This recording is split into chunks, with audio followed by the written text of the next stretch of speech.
तो ऐसे ही हमारी बात चल रही थी। हम एक्चुअली श्री माता जी का अवतरण हमें इतनी माया में डाला हुआ था कि हमें वो भगवान वगैरह है और आदिशक्ति है, इतनी बड़ी हमारी समझ नहीं थी तब।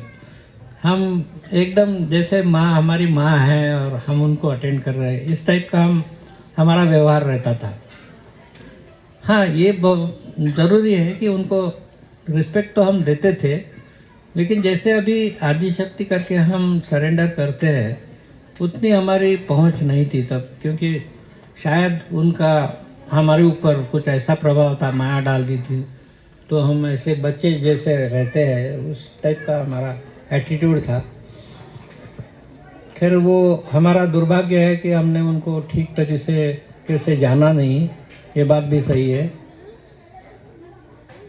तो हम बात कर रहे थे, तो मैंने कहा कि ये तो ऐसे ही हो गया जैसे रामदास स्वामी ने कल्याण की एग्ज़ाम ली थी, जो उनका शिष्य था, तो जो उन्होंने आम रखा था और कह रहे थे कि मेरे को कुछ खरूज करके एक डिसीज़ है, वो हो गई है, तो वो निकालना है, मुंह से निकालना है, और जो भी आएगा तो मेरा जो कोई डिसाइपल है वो करे। तो सिर्फ कल्याण करके जो उनका पट्ट शिष्य था वही वो चीज़ करता था, और उसको पता हो गया कि ये आम है, करके वो आम चूज करके आम खा लेता था। उन्होंने सिर्फ एक आम लगा के रखा था। तो मैंने श्री माता जी को ऐसे कहा कि ये तो वैसे लग रहा है कि ये जैसे कल्याण को उन्होंने बताया था। तो माँ बहुत जोर से हंस पड़ी। कहते हाँ, बिल्कुल सही बात है, ऐसी कुछ है ये। बाद में वो कुछ दिनों के बाद में वो ठीक हो गया, ऐसी कोई बात नहीं रही। अभी ऐसे चर्चा चल रही थी, आर्टिकल से पता चला था कि माँ ने पूरे विश्व की वेबसाइट किया उस टाइम पे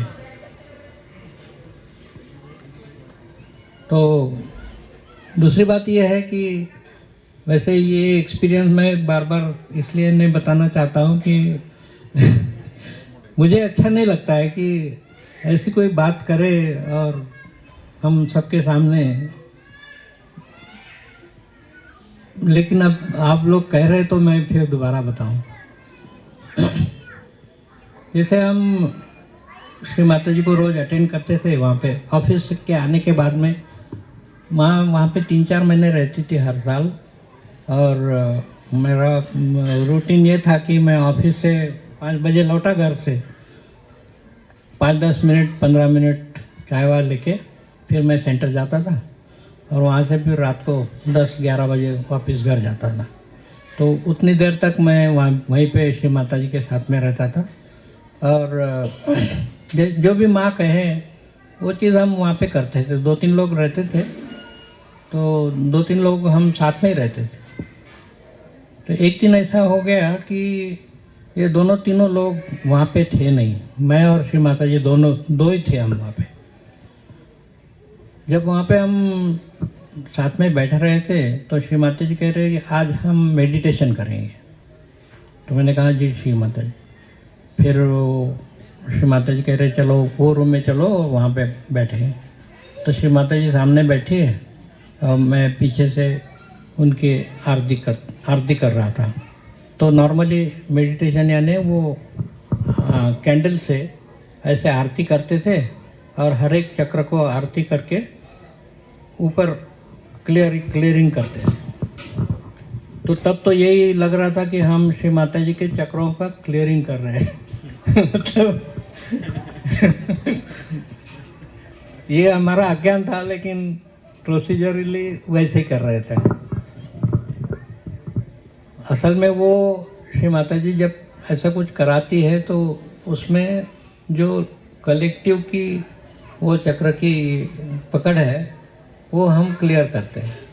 जो करे उसकी उसमें कोई ज़्यादा अहमियत नहीं है, लेकिन श्री माता जी वो करा लेती थी।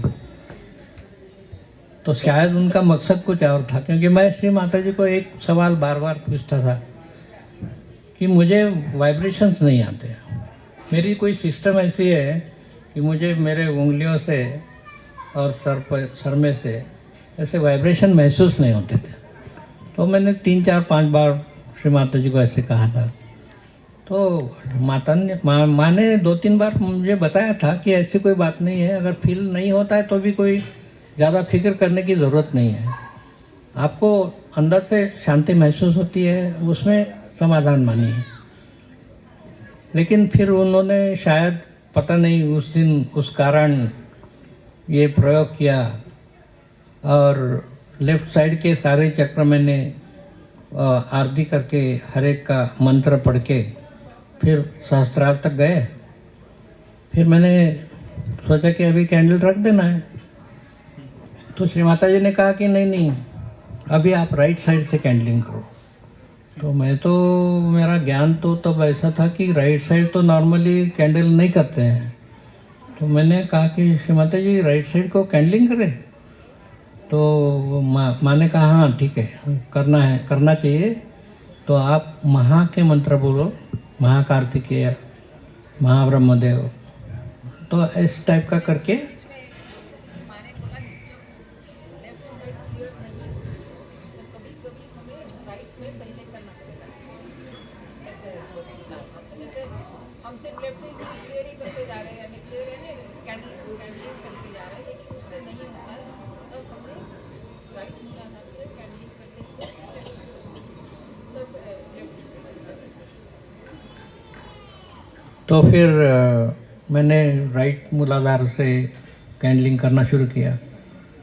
3 4 चक्र हो गए और अचानक मुझे एकदम ऐसे लगा कि जब सामने से माता जी दिख रही है और मैं वहाँ से पीछे से चक्र की आरती कर रहा हूँ और एकदम से माता जी की जो आकृति है पीछे से जो दिख रही है वो सडनली बढ़ने लगी। और जैसे वो बढ़ने लगी तो मैं तो एकदम थोड़ा सा डर सा गया अंदर से कि ये हो क्या रहा है। तो फिर ऐसे वो फिगर जो है ऐसे बढ़ने लगी धीरे धीरे धीरे सब तरफ से, और धीरे धीरे करके वो बढ़ते बढ़ते बढ़ते दीवार तक गई। जैसे दीवार तक गई तो मैं तो डर गया कि अभी मतलब मुझे ये आकृति तो नहीं लग रही थी, मुझे तो श्री माता जी दिख रही थी। तो मैंने कहा अब तो श्री माता जी को तकलीफ होगी, ये कंक्रीट की वॉल है तो ये क्या होगा। तो कुछ नहीं, वो फिगर बढ़ते ही रही। वो कंक्रीट को वॉल को भी पार कर गई, सीलिंग को भी पार कर गई और वो फिगर और उससे बढ़ी।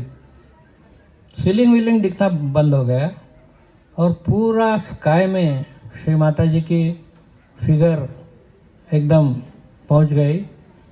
और जो धीरे धीरे धीरे करके जो आउटर बाउंड्री जैसे हम आकाश में देखते हैं जहाँ तक देख पाते हैं, उसके बाद में वो बाउंड्री दिखना भी बंद हो गया।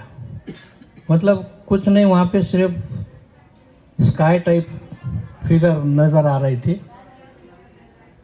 और फिर सडनली क्या हुआ कि मेरे को ऐसा लगा कि मेरे हार्ट में से एक ऐसी आकृति बाहर आई और वो 45 डिग्रीज में मेरे सामने बैठी है और वहाँ से वो मेरे को देख रही है। और फिर पता चला कि वो मैं हूँ वहाँ पे, और मुझे खुद को देख रहा था।